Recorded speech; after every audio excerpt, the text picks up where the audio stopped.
Back to year YouTube channel study Bengal. দেখো বন্ধুরা, আজকে তোমাদের সামনে খুব গুরুত্বপূর্ণ কয়েকটা জিনিস, খুব গুরুত্বপূর্ণ কথা বলবো, যেটা তোমরা এর আগে আমাকে ভিডিওতে রিকোয়েস্ট করেছিলে যে ডব্লিউবিদের মোটামুটি আর হাতে ধরতে পারো 20 দিন, ম্যাক্সিমাম ধরতে পারো 20 দিন, ম্যাক্সিমাম না মিনিমাম ধরতে পারো 20 দিন মতো আছে, বা সেটা 25 দিন হতে পারে।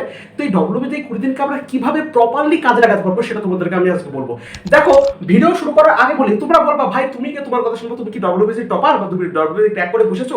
তো আমি তোমাদেরকে, যারা এরকম প্রশ্ন করছো বা এরকম ভাবছো, তাদেরকে একটা কথাই বলি যে আমার যোগ্যতা নিয়ে বিচার করো না, আমার পড়ানোর পদ্ধতি এবং তার সাথে আমি যে কথাগুলি বলছি সেই কথাগুলো তোমরা একবার নিজে থেকে বিচার করো, তার সত্যতা তোমরা নিজেই বুঝতে পারবে। তোমরা জাস্ট একবার নিজে থেকে বিচার করো আমি ঠিক এই পয়েন্টে আবার এই ভুল হচ্ছে কিনা, বা এই পয়েন্টে আমি এই ভুল করছি কিনা। তো দেখো, এই লাস্ট 20 ডে কিন্তু খুবই গুরুত্বপূর্ণ একটা দিন, যে যখন তুমি মানে ফার্স্টে যাত্রা তুমি যখন থেকে শুরু করেছিল এবং এই লাস্ট মোমেন্টে এসে এই যে 10 দিনের জার্নি হবে, এই 10 দিনের জার্নি তোমাকে অনেক কিছু র্যাঙ্ক ইমপ্রুভ করতে সাহায্য করবে। এই 10 দিনে তোমাকে অনেক র্যাঙ্ক একাতে সাহায্য করবে, এবং এই 10 দিনে যেমনটা পড়া হবে সে তেমন পড়াটা কিন্তু এর আগে কখনো তোমার হয়নি। এই 10 দিন এমনটাই এত গুরুত্বপূর্ণ। সেজন্য দেখো, আমাদের একটা খুব গুরুত্বপূর্ণ কথা, দেখো পরিশ্রম তোমরা করো, কিন্তু পরিশ্রম সঠিক ডাইরেকশন, সঠিক অভিমুখে করো, অর্থাৎ সঠিক দিকে তোমরা পরিশ্রম করো, তাহলে তোমরা সাফল্য পাবে। দেখো, সাফল্য তোমরা অনেকে বলে যে পরিশ্রম করলাম কিন্তু সাফল্য পাবো না, তার একটা ভুল কারণ কি, তোমরা সঠিক ডাইরেকশনে, সঠিক অভিমুখে তোমরা পরিশ্রমটা করো না। পরিশ্রম করো, তুমি সারাদিন পরিশ্রম করো, কিন্তু সঠিক ডাইরেকশন করো না। অন্যদিকে যারা টপার হয় তারা পরিশ্রম করে কিন্তু সঠিক ডাইরেকশনে করে, সেজন্য তাদের সাফল্যের সাকসেসের যে রেটটা সেটা কিন্তু আরো বেশি বৃদ্ধি পায়। তো দেখো, আমি তোমাদের কাছে লাস্ট 20 দিনে একদম অ্যাকশন প্ল্যান তোমাদের ক্ষেত্রে বলি, 20 তে তোমরা কিভাবে ইউজ করতে পারো যা তোমাদের র্যাঙ্ক ইমপ্রুভ করতে সাহায্য করবে। তো দেখো বন্ধুরা, আমরা শুরু করছি। প্রথমত কিছু কিছু ত্রুটি বা ভুল কথা, ভুল পয়েন্ট তোমার মধ্যে পরিস্ফুট হচ্ছে কিনা সেটা তোমাদের দেখো। তোমরা যদি এখন থেকে ভাবো এই লাস্ট 20 দিনে আমরা এখন থেকে যাত্রা শুরু করলাম এবং এখন থেকে প্রত্যেকটা ওয়ান শট দেখে একদম প্রত্যেকটা সমস্ত কিছু ভিডিওর মাধ্যমে প্রত্যেকটা চ্যাপ্টার সারবো, তার কিন্তু তুমি লাস্টের সময়টা পাবে না। ভালো করে তুমি বোঝার চেষ্টা করো, লাস্ট 20 ডে আর মাত্র 20টা দিন আছে।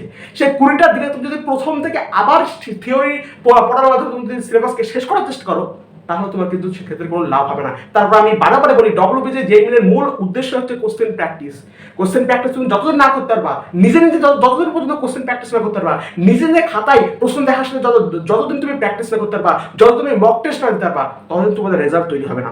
আমি একদম সম্পূর্ণ সত্যতা বিচার করে তোমাদের বলি, আমার পার্সোনাল এক্সপিরিয়েন্স থেকে বলি, যতদিন পর্যন্ত তুমি থিওরিটাকের পরিমাণ হালকা কম করে প্র্যাকটিস যতদিন বেশি পরিমাণ না করবা, মক টেস্ট যতদিন বেশি পরিমাণ না দিবা, মক টেস্টের আগে প্রপারলি রিভিশন করে মক টেস্ট যতদিন না দেবা, তোমার রেজাল্ট তৈরি হবে না। আমি বারবার বলি, সেজন্য তোমাদের আর সময় নেই। প্রথম থেকে শেষ পর্যন্ত সব সিলেবাস আমি ওয়ান শটের মধ্যে কমপ্লিট করবো, ওয়ান শটের মধ্যে কমপ্লিট করে তুমি শেষ পর্যন্ত দেখবে তুমি রিভিশনের টাইম পেলে না, তোমার ওয়ান শট ওইখানে থেকে গেল, তুমি রিভিশনের পরীক্ষা রাখার টাইম পেলে না। আর রিভিশন তুমি যদি না করো তাহলে তুমি কিছুই দেখবা, প্রত্যেকটা প্রশ্ন তুমি সবই পড়েছো কিন্তু দেখবা এটা প্রশ্ন দেখে মনে হবে আমি এটা তুমি পড়লাম সেদিন, কিন্তু তোমার মনে আসবে না ওই পয়েন্টটা, ওই ফর্মুলাটা তখন কিন্তু তোমার মনে আসবে না। এই ফর্মুলা মনে আসবে কখন, যখন তোমার অত্যাধিক বেশি প্র্যাকটিস থাকবে, অত্যাধিক বেসিক স্ট্র্যাটেজি থাকবে।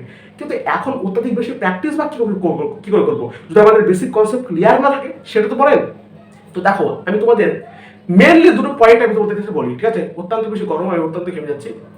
মেনলি দুটো পয়েন্ট বলি। দেখো, তোমরা প্র্যাকটিস, তুমি এখন যে সিচুয়েশনে থাকো না কেন, তোমার বেসিক কনসেপ্ট ক্লিয়ার না থাকো না কেন, তোমাদের একটা আমি কথা বলে দেখো, একদম তোমার ধরো খুব বেসিক কনসেপ্ট ক্লিয়ারই নাই, তাহলে তো তোমাকে দেখতে হবে, তাহলে তোমাকে ভিডিওতে দেখতে হবে, প্রত্যেকটা তোমাকে আবার সাবজেক্ট পড়তে হবে, এমনটা কিন্তু মানে নেই। তোমাদের আমি একটা কথা বলি, দেখো জেইমেন বা ডব্লিউবিসি যাই বলো না কেন, এই পেপার কিন্তু এর আগের বছর যে পেপার তার ডাইরেকশনে কিন্তু পেপারটা তৈরি হয়। তুমি দেখবা আগের বছরে যে টপিকগুলো, তোমরা বিশ্বাস করবে না। দেখো, আমি যখন বোর্ডে পড়তাম তখন আমিও বিশ্বাস করতাম না, তার কারণ বোর্ডের সাথে জেইমেন এবং ডব্লিউবিসি কম্পিটিটিভ প্রচুর পার্থক্য আছে। বোর্ড এর আগের সালে যে টপিকগুলো থেকে প্রশ্ন এসেছে সেগুলোকে বাদ দেয়, কিন্তু জেইমেন ডব্লিউবিসি এরা কি করে, আগের সালে যে প্রশ্নের ক্যাটাগরি, যে টপিক থেকে প্রশ্ন এসেছে সেই টপিক থেকে ঘুরে বেঁচে আবার প্রশ্ন করে। তুমি ভালো করে বোঝার চেষ্টা করো। সেই জন্য তোমাদের 2024 ডব্লিউবিসি এক্সাম ক্ষেত্রে 2023 কিন্তু মোস্ট ইম্পর্টেন্ট। তোমরা এই মুহূর্তে কি করতে পারো, 2023 প্রশ্নটাকে একবার নিতে পারো। আমি তোমাদের ভালো কথা বলি, দেখো একদম কারেক্ট কথা বলছি। দেখো, তোমরা অনেকে ভাবা 2023 সালে এত কিছু করার কি দরকার ছিল, আমার 2023 প্রশ্ন যদি পড়তাম সব পড়তাম। আমি 2023 প্রশ্নের কথা বলছি নি, আমি বলছি 2023 প্রশ্ন তুমি দেখো যে কোন কোন টপিক থেকে প্রশ্ন এসেছে, সেই টপিকগুলো ক্লিয়ার করে ফেলো, তোমার এখানে 60% নাম্বার হতে বাধ্য। তুমি দেখে নিও যে টপিক, ধরো একটা প্রশ্ন এসেছে, তো একটা কোনো পোলারিটি থেকে প্রশ্ন, পোলারিটি কার, পোলারিটি বিষয়ে, তো সঙ্গে সঙ্গে তুমি খুলে পোলারিটি জায়গাটা তুমি পড়ে ফেলো। তুমি 2023 করতে পারছি না, 2023, 2022, 2021, 2020, 2020 থেকে 2023 পর্যন্ত এরকম ভাবে অ্যানালাইসিস করে তুমি প্রত্যেকটা টপিক ছেড়ে ফেলো। দেখো, তোমার একদম আমি বলতেছি 70% নাম্বার থেকে কেউ আটকাতে পারবে না, 50% 50+ উপর থেকে তোমার কেউ আটকাতে পারবে না। তোমাকে বলতেছি, তুমি পিআইটি এর মাধ্যমে তুমি সঠিকভাবে প্র্যাকটিস করতে পারো। 2020 থেকে 2023 পর্যন্ত পিআইটি এর প্রপারলি প্র্যাকটিস করো। কি আমি শুধুমাত্র আমি তোমাদের আরেকবার বলি, দেখো শুধুমাত্র আমি ওই প্রশ্নটাই প্র্যাকটিস করতে বলছি না, আমি বলছি যে ওই প্রশ্নটা যে টপিকের অন্তর্গত সেই টপিকটাকে ভালোভাবে পড়ো। এইভাবে তুমি 2020 থেকে 2023 পর্যন্ত যদি তুমি সমস্ত পিআইটি গুলোকে দেখো, তাহলে তুমি মোটামুটি প্রায় ধরো আপ টু 300 থেকে 400টা টপিক তোমাদের চোখের সামনে আসবে। এই 300-400 টপিক এই 20 দিনের মধ্যে আরামসে সারাই যায়। তোমরা এটা সেরে ফেললে একদম নিশ্চিত তোমার স্কোর আপ করতে হবে। দ্বিতীয়ত তোমাদের একটা পয়েন্ট বলি, দ্বিতীয় যে পয়েন্ট আমি বলবো সেটা হচ্ছে মোস্ট ইম্পর্টেন্ট চ্যাপ্টার তোমাদের একটা খুঁজে বের করা। তোমরা এখন ইউটিউবে দেখতে পারো মোস্ট ইম্পর্টেন্ট চ্যাপ্টারগুলো সার্চ করতে পারো, দেখো যে সমস্ত চ্যাপ্টারগুলো মোস্ট ইম্পর্টেন্ট সেই সমস্ত চ্যাপ্টারগুলো তুমি এই কথা সেরে ফেলতে পারো। এবং প্রপারলি সারলেই হবে না, মোস্ট ইম্পর্টেন্ট চ্যাপ্টার আমি ভিডিও দেখে সারলাম তা করলে হবে না, ওইখানে বলতে রাখলাম না, সেই ভিডিও দেখে তোমাকে সারতে হবে, থিওরিটাকে জানতে হবে, তারপরে তোমাকে কোশ্চেন প্র্যাকটিস করতে হবে। যতদিন পর্যন্ত দেখবা যে কোশ্চেন প্র্যাকটিস আমার 70% কোশ্চেন তৈরি না হচ্ছে, ততদিন জানবো তোমার সেই চ্যাপ্টারটা এখনো রেডি হয়নি। ঠিক আছে, তাহলে কি বললাম, প্রথমে আমি দেখবো থিওরিটাকে পড়বো, তারপরে আমি কোশ্চেন প্র্যাকটিসের উপর নজর দেবো। 70% আমি যদি কোশ্চেন প্র্যাকটিস আমার দ্বারা হয়ে যায়, তাহলে বুঝবো তোমার চ্যাপ্টারটা ক্লিয়ার, তুমি ওইভাবে ওই প্রিপারেশন নিয়ে তুমি পরীক্ষাতে চলে যেতে পারবে।